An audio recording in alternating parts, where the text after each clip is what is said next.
New York City plays such an important role in this movie. I mean, it's as much a character. Yeah, absolutely. You're from here. What is it like to make a movie in your town? It's a dream. I mean, we were shooting, because we always had to shoot late at night in the actual subways after rush hour and before the morning rush hour. And I've been the guy on the train at 3 in the morning when they slow down between stations and you see those guys out there working, you know. Yeah. What are they doing out here? Man, we were those guys. Pelham 123 to Rail Control Center. Do you read me? Yes, I read you, Pelham 123. This is Control Center. You're having this imaginary characters developing in your brain. What do you want him to be? What do you want him to be about? The character tells me as much as I, determine. I mean, that was an instinct I had, and probably just because I played a lot of cops. But it was just an instinct to what if he's not good with a gun? What if he doesn't know what to do?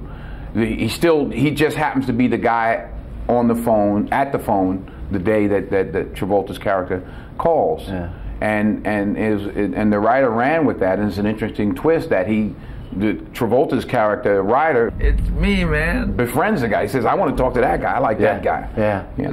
The thing that's so interesting to me about this, most of the movie is you talking to a guy you can't see and John Travolta talking to you who we can't see. But you know what? If we sat here now and did this interview with our eyes closed, it would be just as interesting, because other things take over. The other four senses take over. We still developed a relationship. We were there off camera for the other guy. How is John?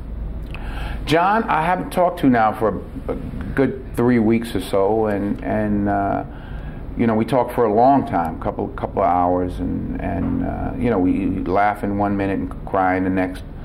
He's tougher. Of all of the stuff that you've done, I think the shortest list is comedies, and you're funny. I shouldn't talk about it, but I'll just say that Will Smith and I are working on a project. We're working on a script now, and hopefully we'll make it next year. But we were working on it a little bit. We were over in London last summer, and we were just kind of fooling around, improvising. And he's like, "Don't worry, Denzel. You don't have to be the funny guy. You be the straight guy. You be dead serious." And it was some funny stuff. So I look forward to the opportunity. Wow. Somebody handed me this picture as we were walking in. You got to see this. I remember that day. How old were you? I'm not sure. I think I was in the 3rd or 4th grade, maybe 5th grade. But I was dead serious. I looked like I knew I was going places. Then I was like, hey, Well, isn't it? Now, is that story apocryphal? The story about, because your father was a preacher, right? Apocryphal? Yes. Is that what you said? I did. I'm going to sit here and act like I know what that means. Oh, please. Yes, it was apocryphalic. There's a legend. How's that? There's a legend about, because your father was a preacher, right? Yes. And there was a legend that says there was a woman in church who singled you out. No, it was in my mother's beauty parlor, and this woman was known to have the gift of prophecy. And she said, "Somebody bring me a piece of paper." She said, "Young man, you're gonna preach to millions of people. You're gonna travel." And by the way, I had been kicked out of school at this point, so I was trying to figure out what to do with my life. And she had this prophecy. I'm like, "Do you see anything in there about me getting back in school?" So I kept the piece of paper and I started acting that fall. I don't feel like we get BS from you.